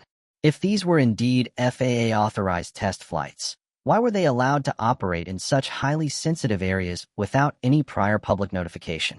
Typically, government-approved aerial operations follow strict protocols, with designated flight paths and official documentation that the public can review. In this case, however, no such records have surfaced, deepening the mystery. Mayor Mellom's testimony has resonated with those who believe the government is withholding the truth. His refusal to accept the official story has encouraged others who suspect that these drones may not be of human origin. Some theories have emerged suggesting that these objects resemble the unidentified aerial phenomena that military pilots have widely reported. The U.S. government itself has acknowledged that many UFOs demonstrate flight capabilities far beyond known human technology. Reports of objects defying gravity, moving at incredible speeds, and making abrupt directional changes have been well documented in official military footage. The similarities between these sightings and the drones seen over New Jersey have only fueled speculation that these may not be ordinary aircraft.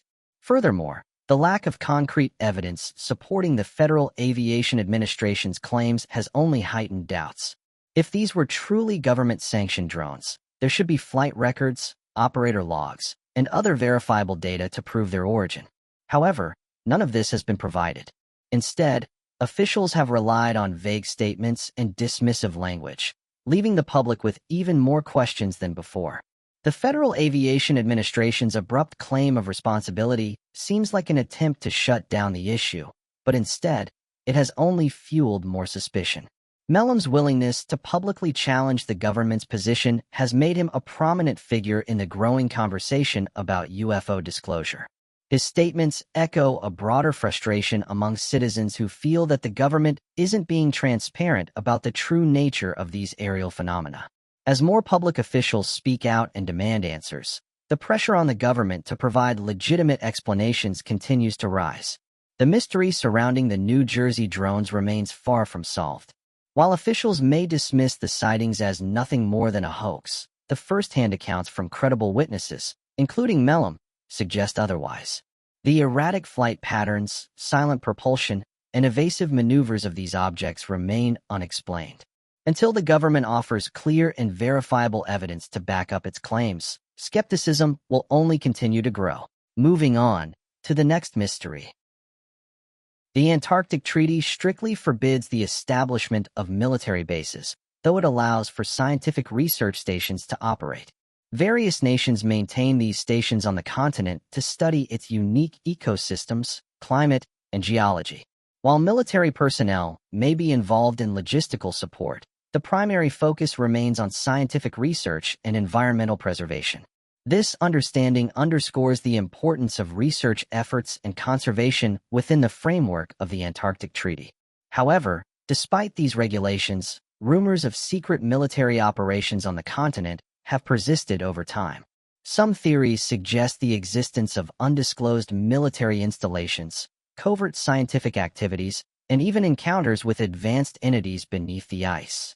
These claims have fueled speculation and uncertainty about the true nature of military involvement in Antarctica. Many sources continue to hint at the presence of secret operations, prompting questions about the level of military activity in the region. Interestingly, several individuals have reported finding unusual photographs that appear to show large vehicles and tanks in Antarctica, leading them to wonder if there is a more significant military presence there than authorities have acknowledged. The photographs have piqued interest and raised questions about the activities and infrastructure in this otherwise isolated and mysterious location. Antarctica is closely monitored through satellite imagery and remote sensing technologies, allowing governments and international organizations to track changes in the continent's environment, ice dynamics, and glacial shifts. These methods are crucial in detecting any hidden military bases or activities, as they would likely be spotted through satellite surveillance. This careful monitoring helps build a detailed understanding of the environmental dynamics and human presence in the region, offering valuable insights into Antarctica's geopolitical and environmental importance. Moving on to the next mystery. The Catholic Church views exorcism as a religious practice aimed at expelling evil spirits or demons from someone believed to be possessed. There are strict guidelines for conducting exorcisms, and only priests who are specifically trained and authorized are allowed to perform them. The Church acknowledges that demonic possession is rare and stresses the need to rule out other possible causes, such as medical conditions, before considering an exorcism. Before carrying out the ritual, the priest must seek permission from the bishop of their diocese, who will consult with medical professionals and mental health experts to ensure there is no other explanation for the person's condition. The exorcism itself typically involves prayers, readings from the Bible, and the use of holy water and other sacred objects to drive out the demon. The ritual may take place in a church or another religious setting, and the individual may be restrained to prevent harm to themselves or others. The Catholic Church emphasizes compassion and respect throughout the exorcism process. While it takes the matter of demonic possession seriously, it also stresses a cautious and thoughtful approach. Moving on to the next mystery. Every day, we're amazed by the incredible discoveries happening right here on Earth and across the globe. It's hard to go a day without learning something new in fields like science, nature, space, or history. Our planet is brimming with mysteries, and countless scientists and explorers are working tirelessly to uncover them. From the ocean's deepest trenches to the farthest reaches of space, our curiosity knows no bounds. Yet, there's still so much left to explore, and the adventure continues. Today, at Unexplained Mysteries, we'll highlight 3 recent discoveries that you might not have heard about. Moving on to the next mystery. Controversial cave findings suggest that humans may have reached the Americas much earlier than we once believed. In a recent excavation in the mountains of central Mexico, archaeologists uncovered evidence pointing to human presence in North America as far back as 30,000 years ago, much earlier than previously thought.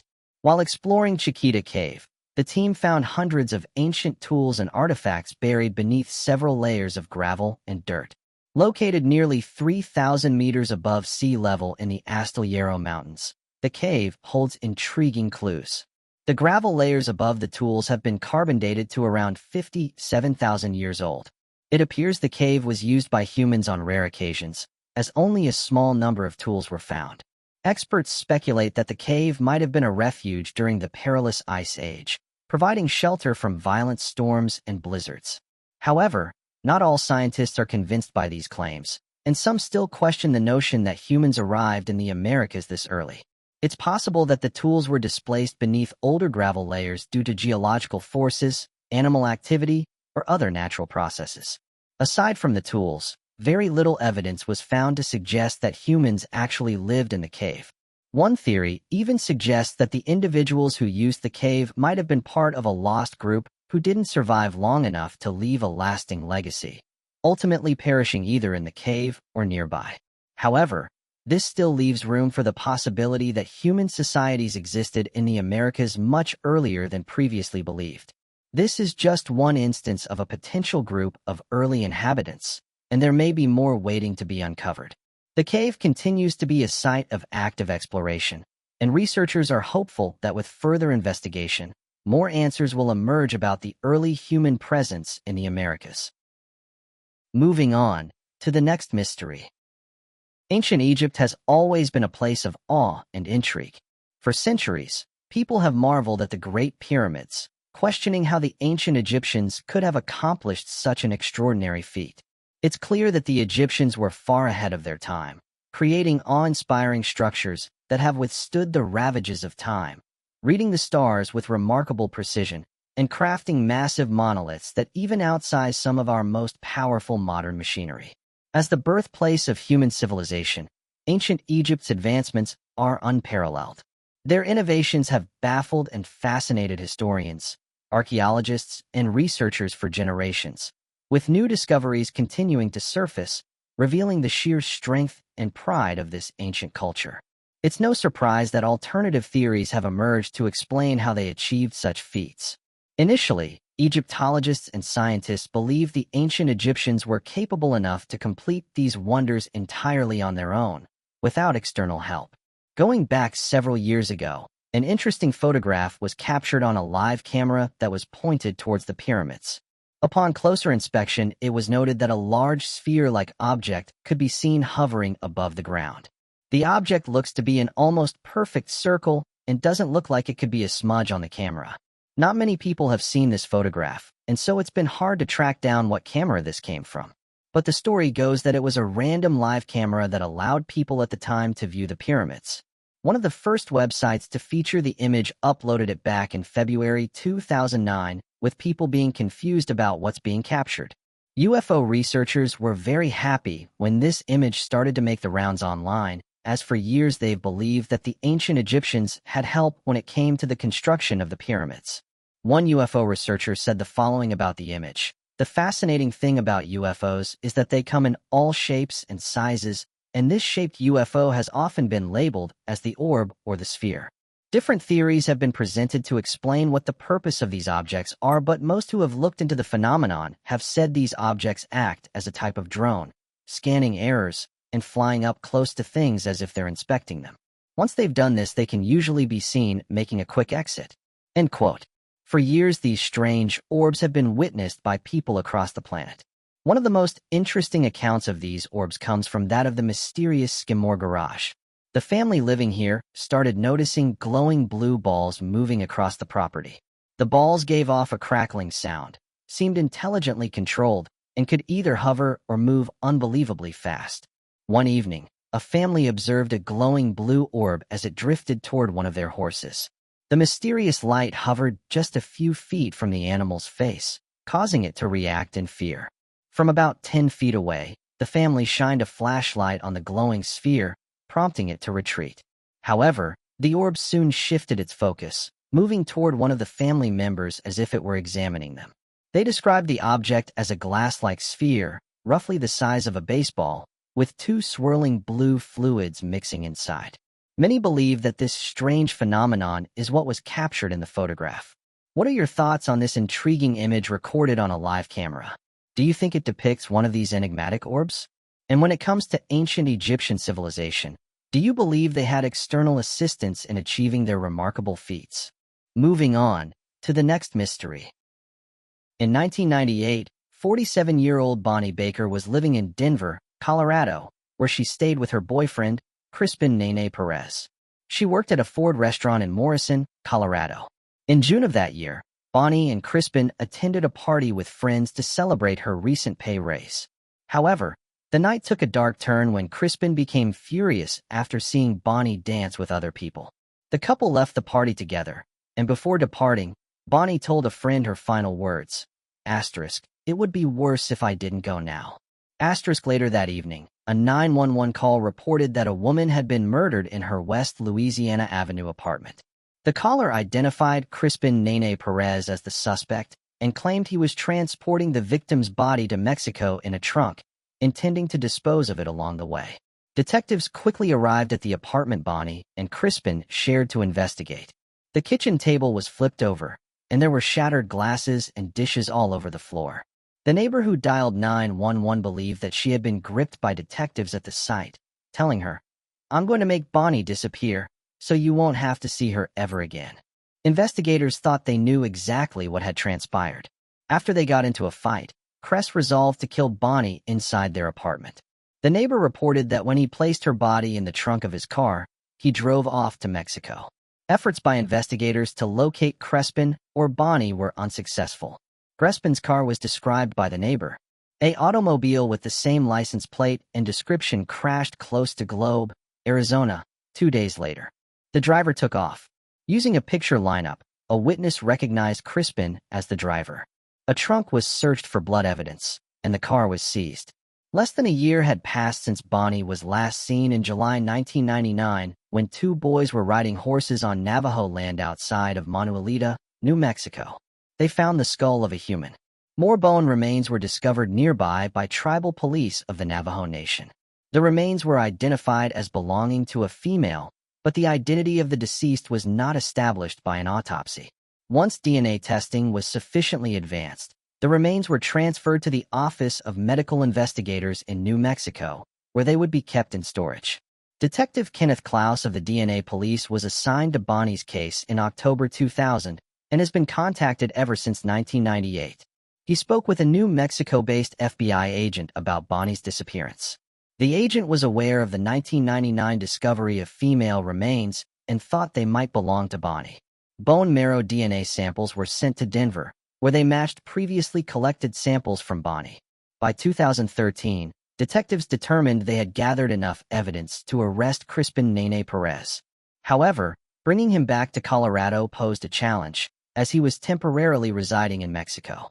It took 7 years to extradite him, but in May 2020, the Mexican government handed over Crispin along with several other fugitives to U.S. authorities. Preliminary hearings began that same year. Testimony from Crispin's own family indicated that he had a history of violent tendencies. While no specific trial date could be found, it is likely that investigators have compiled enough evidence to secure a conviction. Moving on to the next mystery. In the early hours of August 31, 2004, a Burger King employee in Richmond Hill, Georgia, made a shocking discovery. Behind the restaurant, he found an unconscious, sunburned, and completely naked man. The man appeared to have been there for a while, as his body was covered in numerous ant bites. Concerned, the employee immediately called emergency services, and the man was taken to Candler Hospital in Savannah for treatment. With no identification on him, hospital staff initially recorded him as Burger King Doe. It took 2 weeks for him to regain consciousness. Once awake, he recalled that he believed his first name was Benjamin and decided on the last name Kyle, reasoning that his initials might match the place where he was found. Following his initial treatment, Benjamin was transferred to Memorial Health University Medical Center for further care. They noticed that he had cataracts in both his eyes. A charity was kind enough to pay for his operation to get it removed. Finally, 9 months after he was found, he could see himself in a mirror. Benjamin was surprised to see that he was 20 years older than he believed he was. The next few years, Benjamin spent time in shelters and care centers.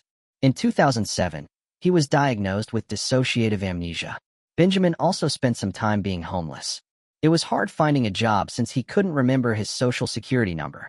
There were some people that tried to help him remember things from his past so that he could find his family. They looked through missing person databases, but he wasn't in there. What did help, though, was he started to remember certain things. He remembered that he was born 10 years before Michael Jackson. The part of his social security number he could later remember was consistent with numbers assigned in Wisconsin, Michigan, Illinois, and Indiana. In 2015, with advances in DNA technology, his sample was taken so it could be entered into a database. Parabon Nanolabs, led by C. Moore, took the lead in uncovering his true identity. Early findings suggested that his last name was likely Powell and that he was a descendant of a 19th-century man named Abraham Lovely Powell. Then, on September 16, 2015, He announced that his real identity had been confirmed. He now knew his birth name and had reconnected with close family members. In 2016, he revealed that his real name was William Burgess Powell. He was born on August 29, 1948, in Lafayette, Indiana, correctly recalling that he was born exactly 10 years before Michael Jackson. In 1976, he severed ties with his family and moved to Boulder, Colorado. However, the events that led to his eventual discovery in Georgia remain largely unknown. Moving on to the next mystery. Blanca Mabel Otero Alvarez was born in 1952 in Quichilipe, a town in Argentina's El Chaco province. At 21, she and her family relocated to Chiliches, Spain, her parents' hometown. Although she had worked as a schoolteacher in Argentina, finding employment in Spain proved challenging.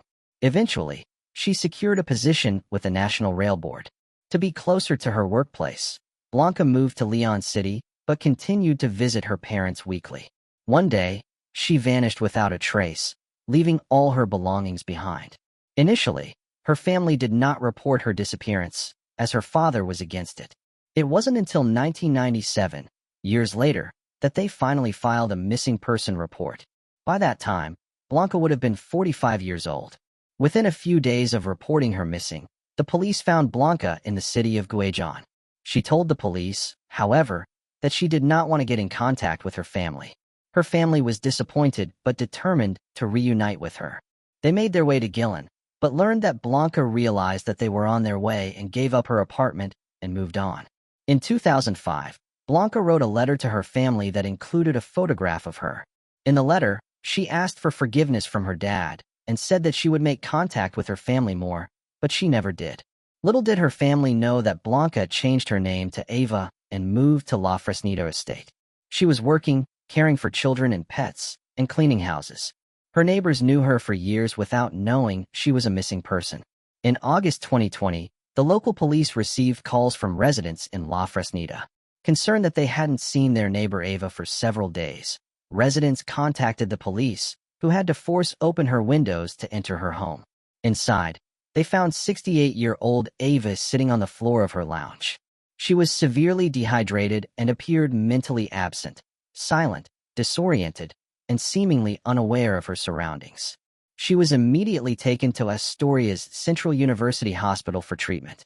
Authorities attempted to locate her next of kin, but found no records of Ava in the local system. After further investigation, they discovered that she was, in fact, Blanca Otero Alvarez, the woman who had been missing for decades. When her family was finally contacted, they were shocked to learn that Blanca was not only alive but had been found. However, her 90-year-old mother had yet to be informed of her daughter's discovery. Moving on to the next mystery. Brett Ryan, infamously known as the fake beard bandit, had a criminal past that included a string of bank robberies. Disguising himself as an elderly man, he carried out these crimes in an attempt to pay off a $36,000 debt.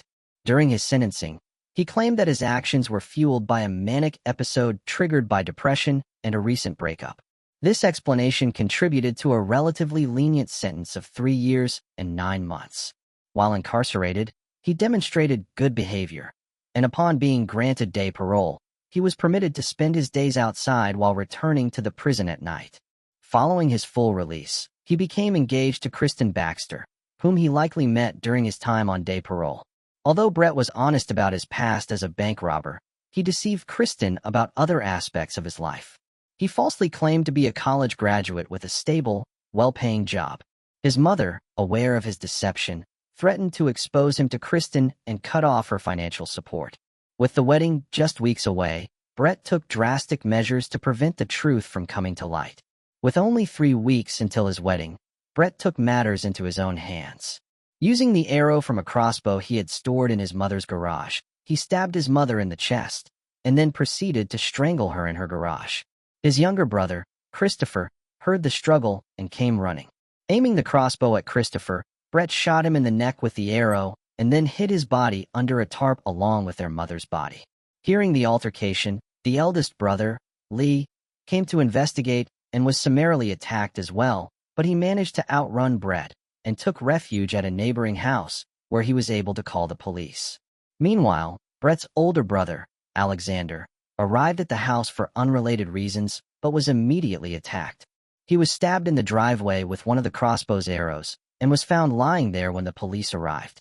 In an effort to create an alibi, Brett attempted to fabricate an electronic presence at his home, which was miles away. He rigged a wooden cooking spoon to a string attached to a ceiling fan, allowing it to repeatedly tap the enter key on his laptop, triggering the playback of various YouTube videos.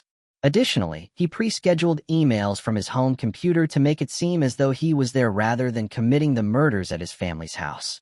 Despite his elaborate setup, Brett's attempt at a digital alibi failed, and he was arrested outside his mother's home.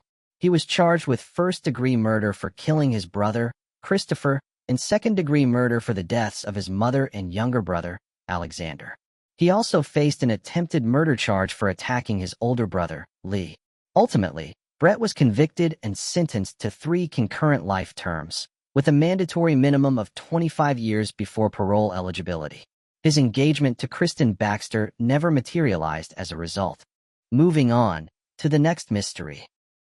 Mary Virginia Carpenter, a 21-year-old, boarded a train on June 1, 1948, leaving her home in Texarkana, Texas, for a 6-hour journey to Denton. She carried a black hat box, a matching makeup case, and a brown steamer trunk. During the trip, she met Marjorie Webster, another Texarkana native, and the two struck up a conversation.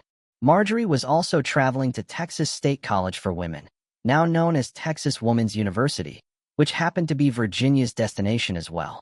Virginia had previously studied journalism at the University of Arkansas, but later decided to shift her focus to science to pursue her dream of becoming a lab technician. She initially enrolled at TSCW for the 1945 to 1946 academic year, but had to withdraw to care for her sick mother. Her father had passed away when she was just 15, leaving Virginia as the only child available to look after her mother. One advantage of staying home, however, was that she managed to save additional money for her education. Before returning to TSCW for the summer term of 1948, she also attended Texarkana Junior College for a time. That fall, Virginia planned to begin her training as a lab technician. At the station, she and Marjorie decided to share a taxi to the campus. However, upon arriving, Virginia suddenly realized she hadn't checked on her luggage. She asked the cab driver, Edgar Ray Jack Zachary, how much it would cost to return to the train station. When Marjorie offered to go with her, Virginia declined, saying, "No, I'll go alone. I'll be okay." With that, the two parted ways, and Virginia headed back to the station. There, she discovered that her luggage had not yet arrived. A station worker informed her that her trunk would be delayed. In response, the taxi driver, Jack Zachary, offered to pick it up for her in the morning.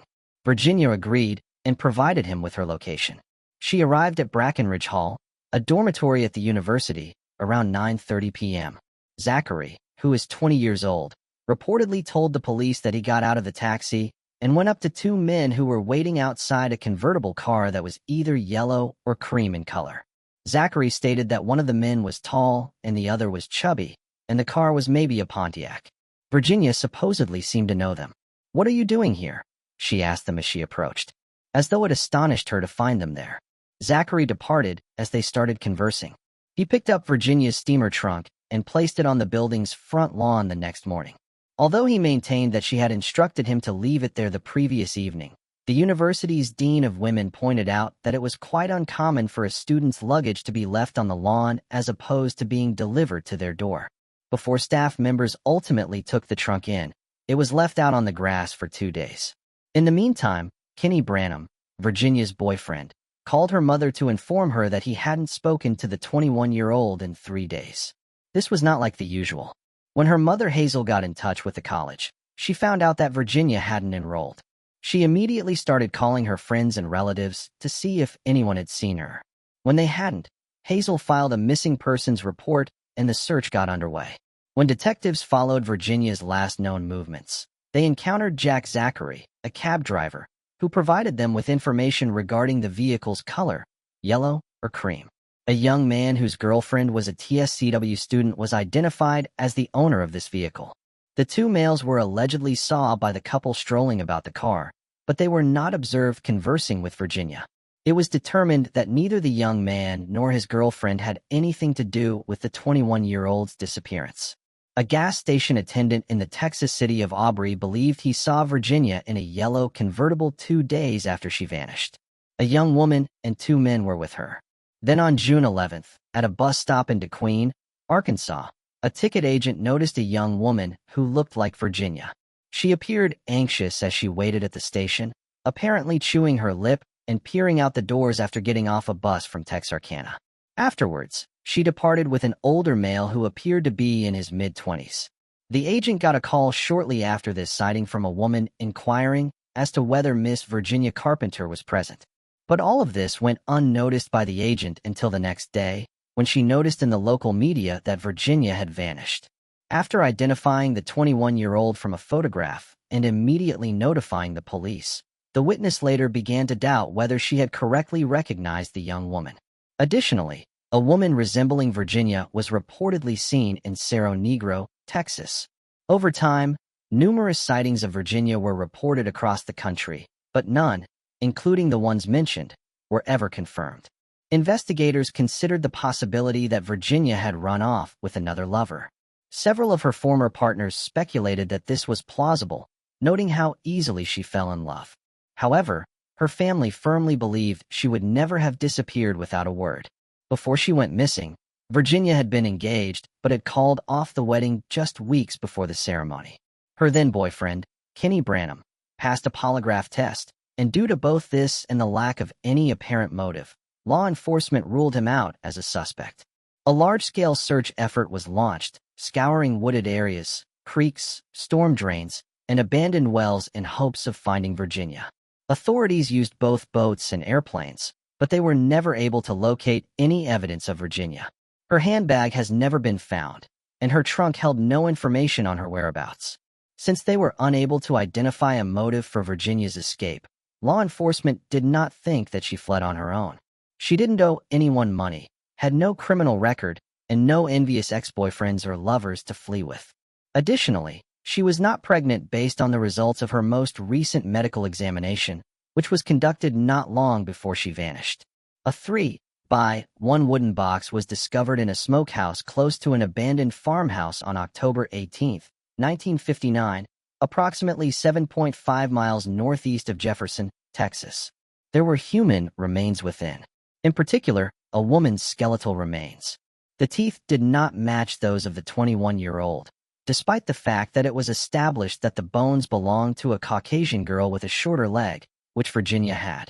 Virginia's taxi driver on the day she vanished, Jack Zachary, is still being investigated as a possible suspect. He was known for being violent and physically abusive, and he had a history of minor infractions. In 1957, he was also accused of attempting to rape a woman, but the victim requested that the police not pursue charges against him. Therefore, the allegations were dismissed. Even though Zachary's wife provided an alibi for him that night, saying he was with her starting at 10 p.m., she ultimately came out 10 years later and denied having given it to him. He acknowledged that he hadn't really been home until 2 or 3 in the morning, but she still maintained that he had been abusive to her and had made her make up an alibi. Zachary was never ruled out in connection with Virginia's case, despite the fact that he was questioned multiple times and passed 2 polygraph exams. 1984 saw his death. He was not connected to the disappearance by any hard evidence. There is a theory that Virginia was the victim of the Texarkana Phantom Killer, the same person who killed 5 young people in Texarkana and its environs in 1946, largely in lovers' lanes, during the Moonlight Killings. 3 of the victims knew Virginia, and the perpetrator has never been found or identified. But there's no proof that she ended up being one of the Phantom Killer's victims. A man came forward in 1998, telling authorities that he thought Virginia was killed and raped by 2 men soon after she vanished. He claimed that her body had been interred at a stock tank close to the university's campus in the dam. There were no remains or other pieces of evidence found when the dam was searched. By this point, both of the men who were identified as the culprits had passed away and were never made public. On June 1, 1948, at roughly 9:30 p.m., Mary Virginia Carpenter, then 21 years old, was last seen outside Brackenridge Hall at the Texas State College for Women in Denton. Virginia is described as a 5', 3-inch, 120-pound white woman with brown hair and brown eyes. She walked with a limp due to a past bone infection in her right hip and had an appendectomy scar on her abdomen. At the time of her disappearance, she was recovering from a severe sunburn and was known by the nickname Jimmy. Her last known outfit included a white dress adorned with brown, red, and green stripes, featuring silver buttons down the front.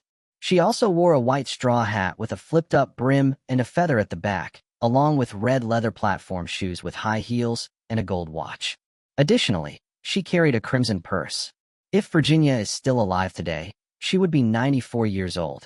Moving on to the next mystery. In 1999, 42-year-old Mark Dribbin lived in Portland, Oregon, and worked for United Airlines. On July 2nd of that year, Mark had a family emergency and called his workplace to request the night off.